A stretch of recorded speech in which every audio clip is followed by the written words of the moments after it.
Hello everyone, it's Menenberg. Today I felt like you all need a refresher on how and why to use the CED outline. This is an exciting opportunity for all of us. Let's be honest, people, halfway through our AP content roughly, and some of you all still are working on how to take notes. Some of you are still taking 2 hours to take notes on 6 pages. Well, I'm hopeful that this will give you just a little bit of help in understanding what is the most important stuff. Why are we doing the CED outline? Because the College Board who produced this document has basically said, here's the stuff that's important, here's the stuff you ought to know. And so if I was a savvy student, which I'm not, I would take this document and run with it. And I'd use it as a guide, that's what it is, when taking notes. I would also use it to check to make sure I got everything up here when I review for a test, namely the AP exam, but also all your unit exams as well. So we're going to take a quick tour of the CED outline. If you don't have access to the CED outline for any reason, you can contact me. I will make sure you get it for any and all units that you have. Your teacher should be giving that to you, but if they don't, ask me. I have it. All right, so this is not exactly what it's going to look like. It's going to look close to this. I had to change the background because when I film and it's white and all that, it's really just, it makes me look all weird. Starts that way anyway, but it makes it worse. Anyway, so this is a random page from a unit outline. I think this is Unit 4. Unit 4 gives you the topic, the overall topic for this part of the unit. So this is like 4.1, for example. Technological innovations from 1450 to 1750. Okay, that's what we know is the main topic. So when I read that chapter in the textbook, I should be getting some stuff out of there that relates to tech innovations during this period. Not that complicated, right? So let's see what else we have on this page. I know you probably can't read all this, so I'm going to zoom in. Let's look at this first one. It says, suggested skill, contextualization. That means you're getting better at the skill of contextualization by way of this chapter.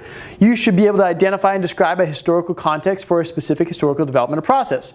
What's the historical development or process? This. So I should get better at this by using this. Okay, so that's a little mental note I should be making when taking notes on this chapter. Do I understand the context in which this happened? In other words, what else contributed? What else was going on that maybe led to this? That's what we're looking for there. So again, as I look at the CED outline, if I'm reading the chapter and I don't understand this by the time I'm done, I probably need to go back. I probably need to add notes. Just here's the context. Here's the setup, if you will, for this happening between 1450 and 1750. Okay, next, what are we looking for? Right here it says thematic focus. Every unit outline, every part of that unit has a thematic focus. So each chapter you read will have one, sometimes more, but usually just 1 or 2 thematic focuses. Now, for those of you who have not taken my class, you don't maybe know this, but the AP themes are kind of a big deal. In fact, the College Board has said there's 6 for AP World. There's a different number for AP Euro, there's a different number for AP US History. Regardless, you got to understand this content through the thematic lens that the College Board has laid out. In this case, there's 6 different themes for AP World. In this unit, this particular chapter, they're saying you should be looking at this theme, technology and innovation. Now here's what that means for you note takers. You note takers, you might be reading a whole bunch of different types of textbooks. I don't know what textbook you're using. We use a combination of Traditions and Encounters and AMSCO, okay?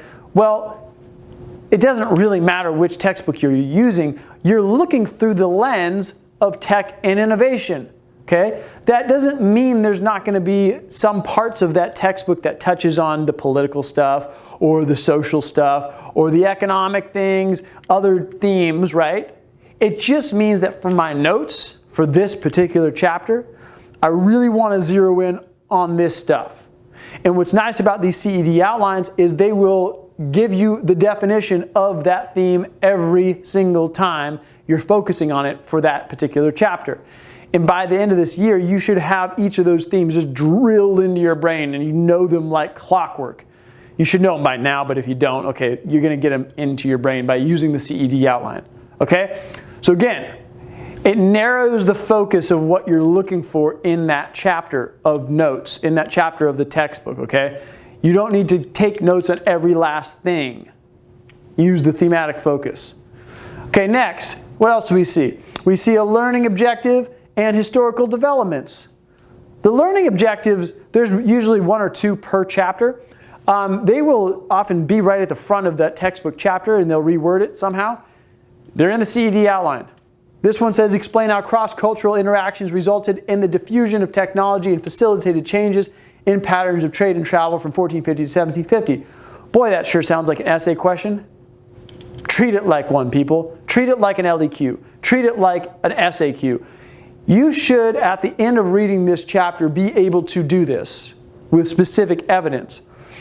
These key concepts, that's what KC stands for, these historical developments, kind of paint the picture. They give you a little bit of an understanding of what's going on that will help you answer that question. So it says the developments included the production of new tools, innovations in ship designs, and improved understanding of regional wind and currents patterns, all of which made transoceanic travel and trade possible.